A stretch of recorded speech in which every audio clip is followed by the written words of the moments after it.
Quite the talent he is. Proper chatterbox yada. If you're keen, it'll be brilliant. Today, we're going to keep it simple. I'll bark out a basic command and you watch. Keen to know?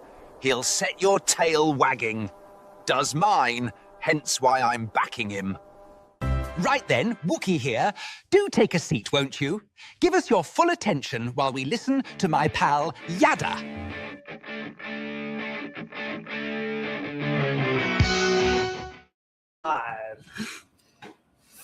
I love it, boy. What an introduction there, Wookie. You win the prize of the day. You did have a major assist, however, from John Voight, who was the creator of that introduction. Very much appreciated, John.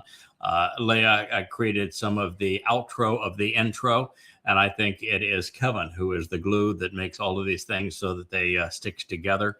He is the great uniter of all things that we do as part of the branding team. So thank you. That was wonderful. I'm looking forward to doing more programs on that basis. This is another episode of The Basics. This is going to be a special edition on Shabuwah. There is so much curiosity about Shabuwah because it is both the starting time for the time of Israel's troubles, and we're going to talk about that, as well as the harvest. The next harvest, the only ride out of town over the next 7 years as the planet deteriorates, is also on Shabuwah. And so I've put together, right around 200 pages of notes to share with you on Teruah. So we'll see how it goes as we make our way through this material. When we look at the Ask Yada page on the yadayah.com website, there's more questions on Shabuwah than on any other topic. So I know this is of interest to everyone. It is designating the time of Israel's troubles, and that's important. And it is also defining the next harvest. And it's been 2,000 years since there has been one. So that's a major event, and it's covered in many different places. And there will be people who are left behind who think that they are otherwise covenant are going to find out that they're headed in the other direction as this transpired. So that too is fascinating. All right, without more ado, this is part one of Shabuwah, the basics. 7 Shabbats is observed 7 weeks after firstborn children. It is even presented in conjunction with firstborn children, making the two ingatherings irrevocably linked. Shabuwah does not exist without Bikurim, just as firstborn children is the result of Passover and unyeasted bread. Without them, there would be no children to bring home. Further, there is no reason for firstborn children without the added benefits that are provided by the promise of 7. So relevant here also is that the purpose of the Feast of Weeks is to equip us to be even more effective witnesses for Father and Son. We're going to do our absolute uppermost to be able to leave as complete and accurate, as compelling a legacy as we can between now and the time that we are withdrawn. And we're going to return and build upon this legacy, this online footprint at yadayah.com after we return. But during the 3-year time that is between our withdrawal and our return, our withdrawal and our return, this is not going to be a vacation. It is going to be a time of very intense study where we're going to learn everything that we got wrong so we can correct it, everything that we got right, but we maybe didn't emphasize it enough, any point that we didn't make the proper connection to, anything that we missed, which I'm sure is going to be considerable. And we're going to get a course in Yahweh's approach so that we return, conveying his message his way as effectively as possible. Now, it is a difference between the way that I am speaking to you now, where I am doing my best to emulate God's attitude, his style, his approach. This is not my first rodeo with Yahweh. I have done this already 6 times previously. So I'm pretty familiar with what God wants, and I'm going to carry it out to his satisfaction. And I can tell you that up to this point, I have gone against pharaohs, I have gone against kings, and I have gone against emperors. And none of them has been able to dissuade me from completing the job that Yahweh has asked me to do. And I can assure you that dimwits out there who are trying to nip at my heels are not going to be successful either. So this Shabuwah harvest, it is nearly upon us. It's either 2 months away or 14 months away, depending whether or not the harvest is coterminous with the beginning of the time of Israel's troubles. It is one of the next 2 Shabuwah, with the time of troubles beginning 22 May of this year, of 2026, and the harvest likely following it on the Shabbat of June 11th, 2027, in that celebration of Shabuwah. There are so many things that are happening at this time that it would make a lot of sense for God to split the events over 2 distinct Shabuahs, just as on Teruah, as we approach it, which will be the end of the time of Jacob's troubles, of Israel's difficulties. There is such a long list of things that are going to happen. If Shabuwah is going to be 8 to 10 programs, I can't even imagine Teruah being less than 20, but we'll see how it all plays out. So we need to be focused, because once we return, Teruah will be our agenda, and Teruah is just the stepping stone to Kippurim, and it is another step towards Sukkah, which is the ultimate destination. Now, grotesquely, absurdly, Christians, after ignoring Passover, unyeasted bread, and firstborn children, had the audacity to claim Shabuwah as their own, albeit under a replacement title. They call it Pentecost.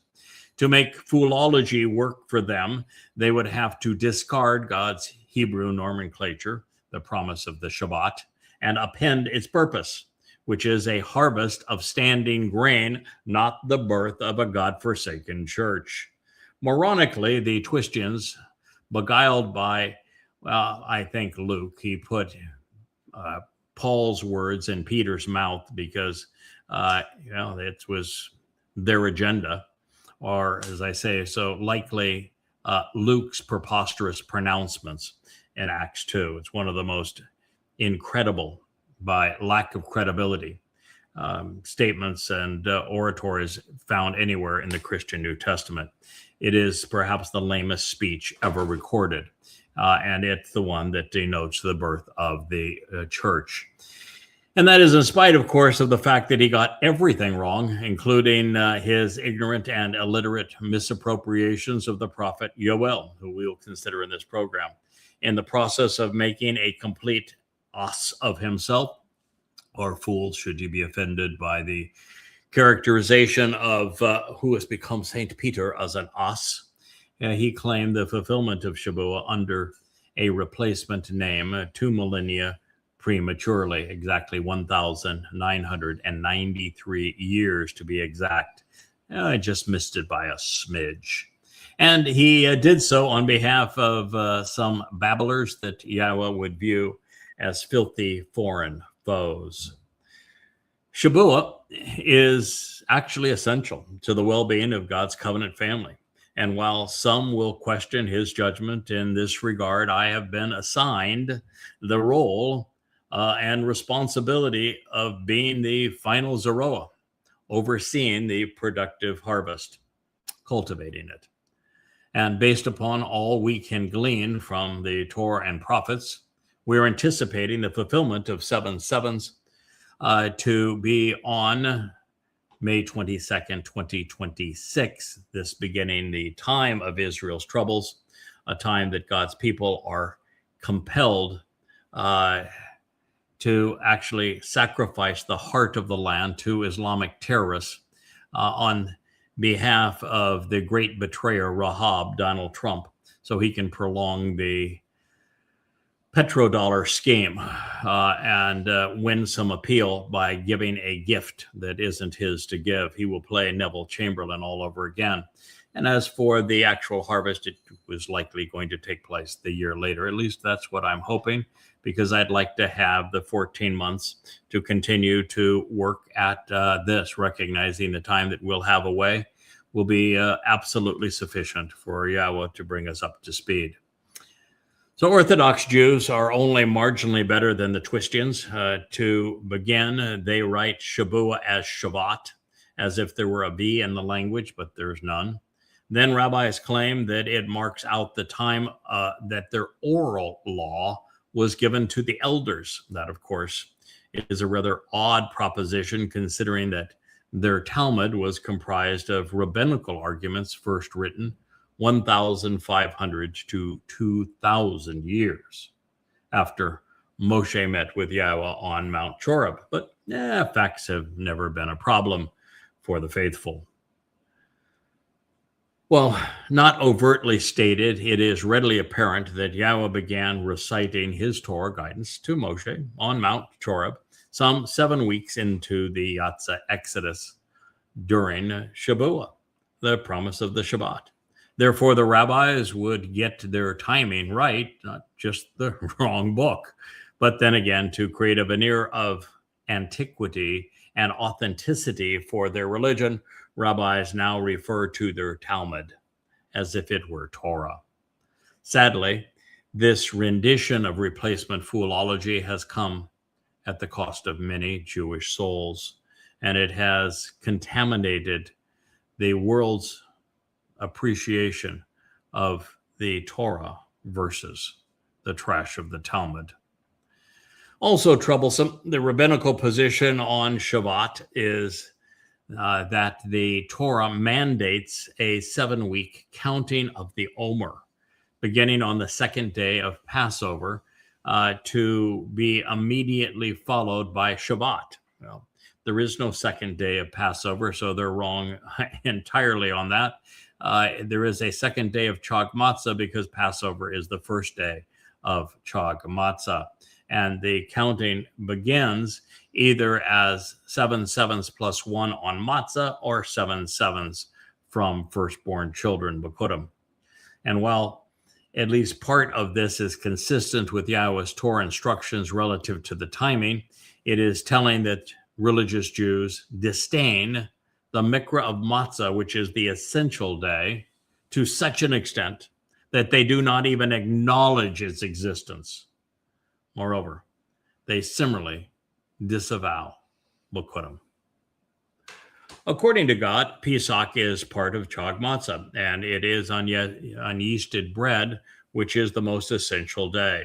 Therefore, rather than a careless mistake, this is life and death as a struggle between Yahweh and Judaism. By failing to acknowledge matzah, religious Jews have eliminated the means to perfection, therefore to salvation, which is why Yahweh is intent on removing the guilt of religion during matzah as a result of what his son achieved.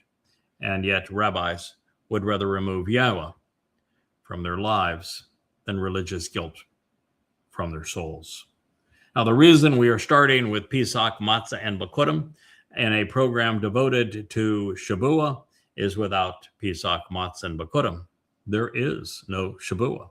It not only starts the counting to this day, it is the basis of this day. Now, there is yet another problem with the notion of counting the Omer. As we discovered, and as I should say, we will discover shortly, as we explore the Torah's teaching on the Mikra invitation, the Omer represents the bundled grain gathered and ready for transport, which is part of the Ha-Tarufa, uplifting wave offering of the Tamaim, those whose souls have seen it through, who have completed the mission that was assigned to them. They are the beneficiaries of what the Messiah and firstborn of God did for us on Matzah. And the Tamim here, this is an important concept because Uh, these are the individuals who have completed the mission.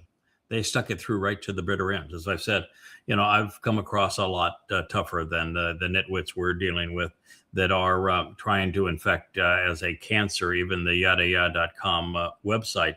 And I can assure you that we're going to see it through.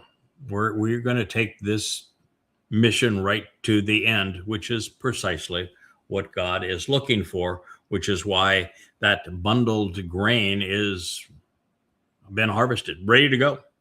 Therefore, Jews should not be counting, especially in advance of the fulfillment of Shabuwah, because they are not counted among those who appreciate what occurred on Chag Matzah. And that's a prerequisite. The rabbis dropped the facade of religiosity, and they had done so. At least they would have taught those willing to listen that the intent is not to number kernels of grain, days, or even of weeks, but instead to be counted among the Omer. What a difference in perspective. The Omer are symbolic of children. They are the family of the covenant who, after walking away from religion, have come to Yahweh as a result of what Dod has done for us on Pesach, Matzah, and Bekurim.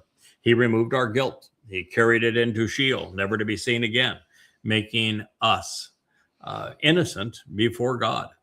When the truth is so really readily available from Yahweh, from Moshe, from the Nabi, why are rabbis compelled to replace it with a web of lies? Well, the rabbinical indifference towards Chag Shabuwah is evident in the fact that it is the only feast for which they have not ordained a bevy of laws. Instead, they observe it by doing what Yahweh never requests, of course, with prayers. To this, they add a reciting a Kiddush, which is a blessing over wine and sanctification. They read a Payut, a poem, the favorite of which is Adon Olam, Eternal Lord, which is an ode to Satan, of course. Obviously, missing the point, they also refer to this liturgy as a master of the world. Yeah, okay. The sovereign of the universe. They don't know his name, however. And the purpose of Shabuwah is to elevate us, not God. God's already where he needs to be. He does not need us to call him the sovereign of the universe or master of the world. He's quite content with where he is, and his mission is to elevate those who have proven themselves worthy to be part of his family. Now, nevertheless, this little ditty dates to sometime between the 11th and 14th centuries CE in Spain. That would be 11th to 14th centuries CE, not BCE, not in Israel, in Spain. After all, what better way to celebrate the Israeli experience with Yahweh than to have it written by the diaspora in the land of the Inquisition by those who do not know him. As would be expected, there is no mention of Yahweh in the religious prose. Also, the rabbinic master has no second, is without division or ally. This too is strange, considering all of the things that Yahweh has had to say with regard to the Malaka, the spiritual counselor, and his contribution throughout the Mikra. His assistance, his insistence that these days are Kodesh, set apart, epitomizing division, and that he is forever allied with his beloved son, the Messiah and King, the Zeroah, Dod, would make the Israeli position incompatible with God's nomenclature. This was nevertheless a rabbinical swipe at the Christian Trinity, but alas, the rabbis have remained incapable of admitting that they were responsible for the religion that was tormenting them. They created Christianity, just as they did Islam. And it is just the first of 4 Babylonian blunders, because rabbis, after playing the leading role in the creation of Christianity, Paul was not only Jewish, but he was a rabbi. They did the same with Judaism, with Rabbi Akiba and his false Messiah. Then they sold Talmud readings to Muhammad to create the Quran, and Islam to turn Allah into a perceived God, as well as, more recently, of course, socialism and progressive politics. It's hard to survive when the enemy is oneself. To these Shabbat rituals, rabbis now encourage consuming dairy products, with blintzes being their favorite and highly recommended. As for Yahweh's menu, it remains unappealing to them. And rather than drawing inspiration from the many places in the Torah, Nabiim, where this harvest is explained, as we will do in these series of programs, the rabbis cite portions of the book of Ruth, which is lovely, but the book of Ruth has really all to do with delivering the kinsman redeemer, and he was delivered on Sukkah, not Shabuwah. And of course, they want to decorate their homes and their synagogues with greenery, commemorating the role of Astarte and Baal and the role they play in their religion. Then, with the aroma of cut evergreens punctuating the air, the devout read their treasured Talmud, the Mishnah, and the Zohar through the night, a custom that only became popular with the introduction of coffee, of course, throughout the Ottoman Empire, so they could stay awake in their vigil. But there's no vigil during Shabuwah. If you're a participant, you're taken out and you become timeful, not timeless. Further estranging themselves from Yahweh's intent, the Hasidics observe the Yerizet of Baal Shem Tov. Yes, Baal Shem Tov. He was a particularly dishonorable soul, and that is very un-Torah-like. Baal Shem Tov, the Lord of the Good Name, was a Jewish mystic from Poland who invented Hasidic ultra-Orthodox Judaism in what is now Ukraine during the 18th century. Yep, that dates right back to the delivery of the Torah in 1447 BCE, doesn't it? In honor of his dubious distinction and having forsaken the means to life, it is the death of Rabbi Israel ben Eliezer, the Baal Shem Tov, that the religious commemorate today instead of life with Yahweh. Now, this misguided mystic is the reason religious Jews remain mired in time, unable to progress or be productive, remaining as parasites dressed for their own funeral in America and Israel. The Lord of the shitty name, feel free to invent a more fitting moniker should you be offended by me calling this scum what he represents, can ultimately be blamed for turning 2 centuries of Jews away from Yahweh, for their disgusting mourning clothes, their black hats, and especially their round spodeks, this Polish for saucer, a hat comprised of the fur from a weasel's tail. Fitting, I guess, but too bad they have to torment the weasel to get them. Enough of such religious foolology.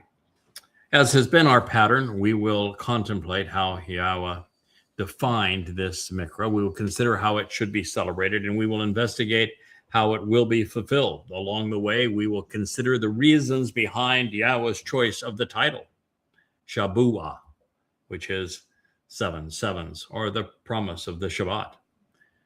Opening the book that was transcribed by Moshe to the heart of the Torah teaching, to Kara, called out, we pick up our reading in conjunction with the presentation of firstborn children, with Yahweh saying the following.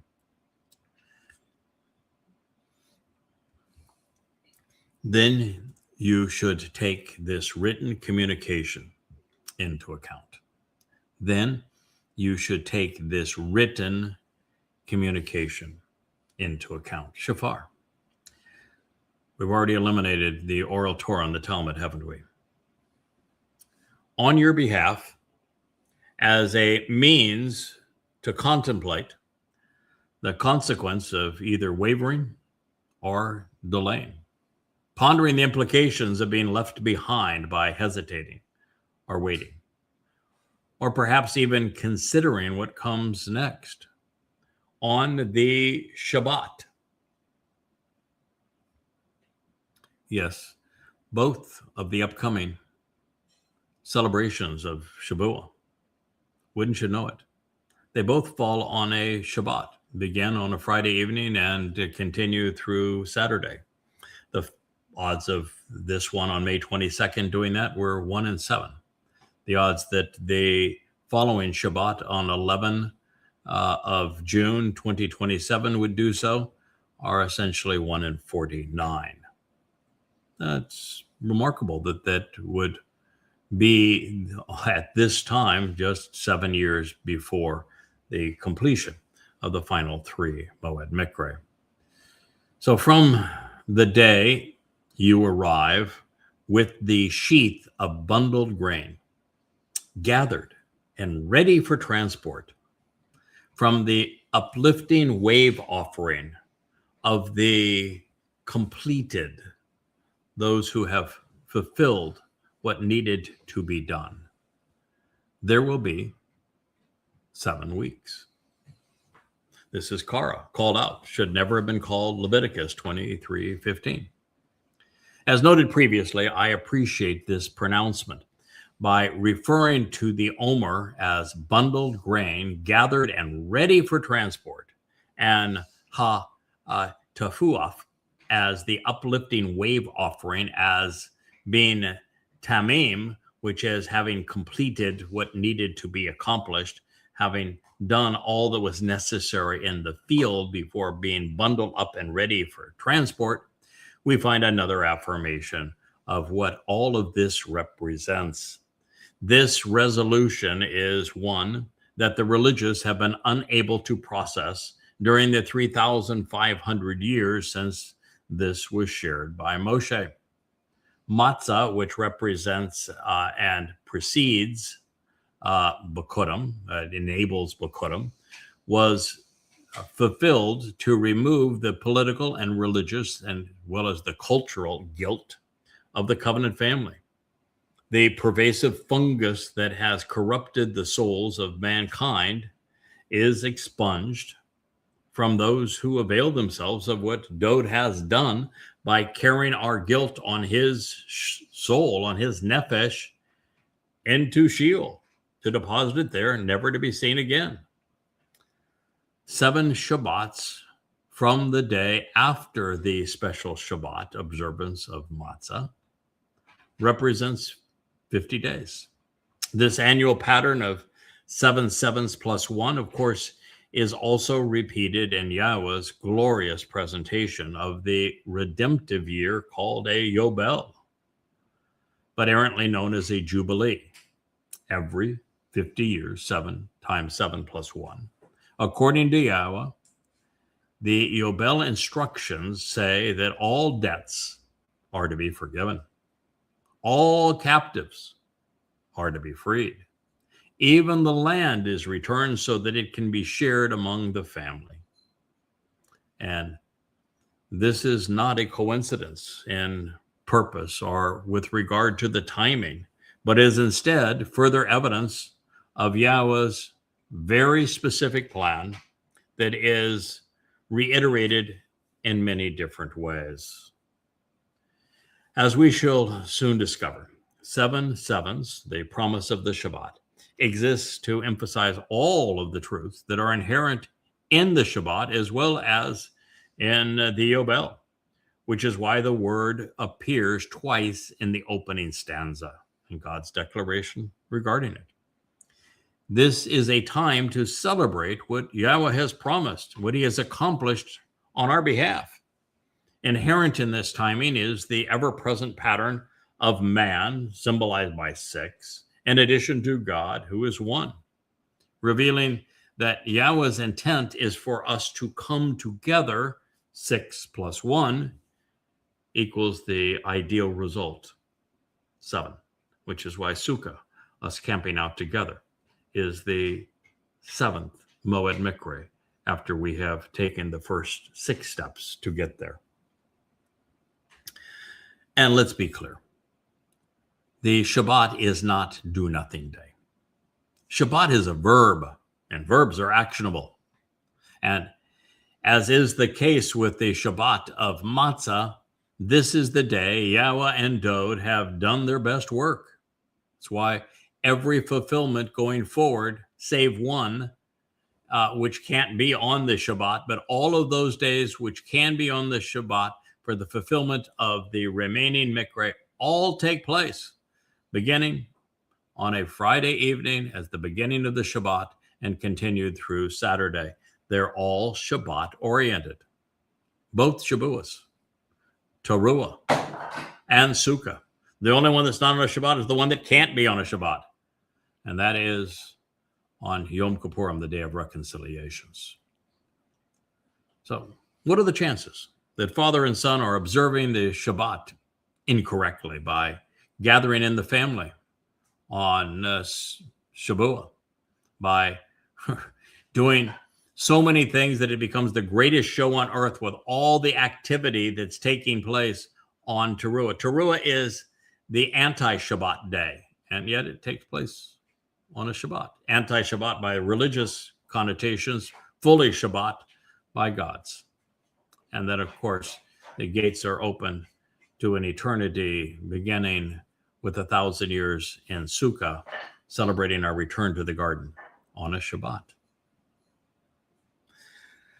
Along these lines, Shabuwah provides a perspective from which to view the stage upon which the most significant fulfillments of God's plan are unfurled. 7 sevens plus 1 is central to God's provision and his timing. Everything pertinent to our reconciliation not only occurs in Yobel years, also defined as increments of 7 sevens plus 1, but specifically in intervals of 40, commemorating the completion of a time of testing Yobel. In other words, every 2,000 years.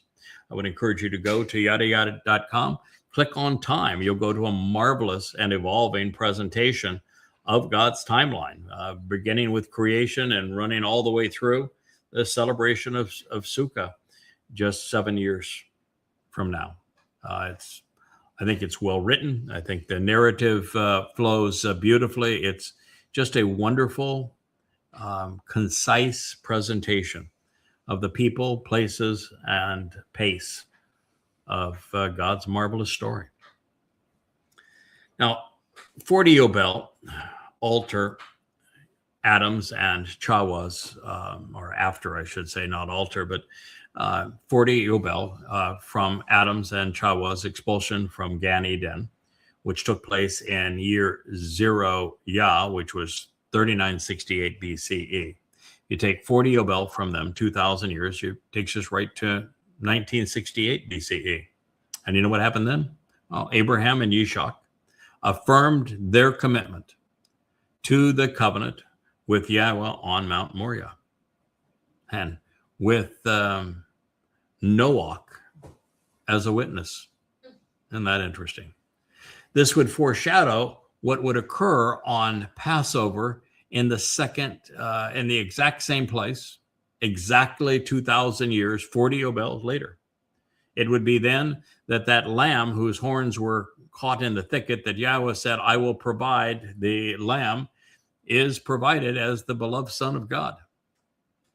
Right there, 2,000 years later, which 2,000 years from 1968 BCE, recognizing there's no year 0 on the Julian calendar or on the one that replaced it, takes us right to 33 CE, which is year 4,000 Yah, which happens to be the exact time that Dode, back in 555 BCE, as Gabriel told us that he would fulfill Chag Matzah. The story is all right there together if you're just willing to pay attention. As I know that going from Julian to Gregorian calendars, dealing with Yahweh's calendar, which is very different than theirs, can be a little tricky. But so long as we know Yahweh's dates and we come close in terms of our approximation of those dates on the Julian, then Gregorian calendar, then we can get you in the proper neighborhood, recognizing your focus needs to be on what Yahweh said, not what the Romans and their Roman church have said. For example, 33 CE is just a reference so you'll know, using the Julian and Gregorian calendars of what time this took place, but it's year 4000 Yah. That's what matters. Now, at the same time, after offering his Bashar, corporeal body, on Pesach, Dod would fulfill Matzah, during which his Nefesh soul carried our guilt into Sheol, depositing it there. The following day on Bekurim, Dod's Nefesh and Yahweh's Ruach were able to deliver the beloved son before his father in Shamaim. Now, moving forward 40 Yobel from the time that Dod fulfilled the first 3 Mikre in year 4000 Yah, 33 CE, it brings us to 2033, which is year 6000 Yah. If you're confused and think it's another 197 years later, then you've been beguiled by the Rambam, who was, may I quote Yahweh, an idiot. It is the last Yobel remaining within the lifetimes of those who witnessed Yisrael's prophetic rebirth as a nation. Therefore, since God is consistent, we should expect the fulfillment of the last 3 Mikre, those of trumpets, reconciliations, and shelters, or Day of the Herald, the ultimate homecoming with God, and our time to return to the garden. They will all transpire in 2033, year 6000 Yah, the 120th Yobel year. This timing reflects the conclusion of 6 days, which read millennia, of man's toil outside of the garden, followed by a 7th day of celebration, where we get to reflect on our relationship with Yahweh in the garden conditions of a restored earth. The concluding epoch, of course, is known as the Millennial Shabbat, where the earth will be like Eden. As such, one of the primary purposes of 7 sevens is to remind us each year that Yahweh has given us the keys needed to understand the pattern underlying his entire prophetic plan, which is why it's all laid out for you in that timeline. While this perspective on timing is valuable, it was not the most relevant aspect of Yahweh's introductory statement regarding 7 Shabbats. More than anything, God wants us to shafar accurately relates to the fact that without Pesach, Matzah, and Bekurim, there is no Shabuwah Katsir. One thing follows the other on our path to God. Shamishim, 50 days, is one step along the path. It's not the intersection of spokes on a wheel. A wave offering in this case is associated with firstborn children, whereby the newly born children of the covenant family are lifted up, tangibly manifested during 7 Shabbats as the 2 loaves of bread are raised to God. Therefore, Yahweh said, meanwhile, into perpetuity and forevermore, as evidence is provided within the enduring testimony, contemplate the consequence of wavering and delaying so as to be left behind on the 7th Shabbat. You can explain the written accounting of 50 days. Then, with the renewing and restoring gift of the sacrificial offering, you can approach and present oneself to Yahweh, Kara, Leviticus 23:16. The Shabbat and the Yobel, the Feast of Weeks, and the pattern of 7 Moedim, the 7 days of creation, the 7 spirits inspiring the Choder, and Yahweh's nature, his human history, and our future all exist reconciled. They're all interconnected. They're all related. It's all about sevens, or 7 sevens plus 1 in this case for good measure. When we come to appreciate this pattern, we not only understand why and when, even how the universe was created, but why and how we will return to where it all began, even when. The pattern emblazoned in the name Shabuwah, 7 sevens, or the promise of the Shabbat, all ties this together for us with a nice bow. It reminds us that there are 3 times each year when we are asked to reflect upon the 7 steps Yahweh provided to lead us away from the 3D world of man to living with God in the 7th dimension. For this to occur, we must be exponentially enhanced and enriched, empowered and enlightened by God, which is one of the benefits not only of Bikurim, but again by Shabuwah, a promise of the Shabbat. As is often the case, the unique nature of the Hebrew grammar opens the floodgates of understanding. Written in the perfect conjugation and consecutive form, karab, there is a definite and specific period of time when we can approach Yahweh. Further, in the Hiphil stem, we, as the subject of this sentence, cause Yahweh as the object to participate in the meeting. Therefore, God can be found approaching those who present themselves to him at this particular and assigned time. Moving on to the next term, Kadash, renew, means that those who have read an introduction to God, observations, coming home, even Twistianity, know that the covenant has not yet been renewed. We realize that there will never be such a thing as a new covenant, much less a New Testament.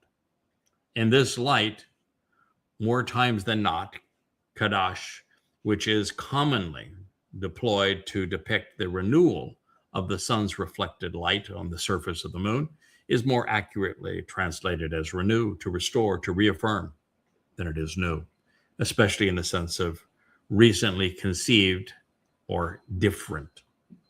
There is nothing new or different about the path provided to walk to Yahweh. None of the 7 steps has ever changed or will change. In this instruction, Yahweh is speaking of the power of his Moed Mikre to renew and restore our souls during Pesach and Matzah. He is asking us to approach him by way of the path he has prescribed in the Torah and laid out through Passover, unyeasted bread, and firstborn children. By walking along this path, we come so close to God that we are enveloped within his presence on Shabuwah. And that is why Shabuwah is a vow or promise which attests to our innocence. So there's a lot more that we can learn about these things, and we're going to pursue them. We're 45 minutes into this program. It's going to be a very long day with after having the vlog on the vlog and doing family hour tonight. I did want to get started in this program, not only because I wanted to be able to share the new Wookiee introduction, which I think is marvelous, but because there's a lot of material to cover as we continue our review of Shabuwah. And I thought the best way to get at it was to get started with it. So here we are, and we'll continue to advance this throughout next week, with this evening being devoted to Family Hour. Thank you so much for listening. We'll be back to the basics next week. Hey there, thanks for tuning in. That was Fetch. Gotta run now. Catch y'all on our next podcast.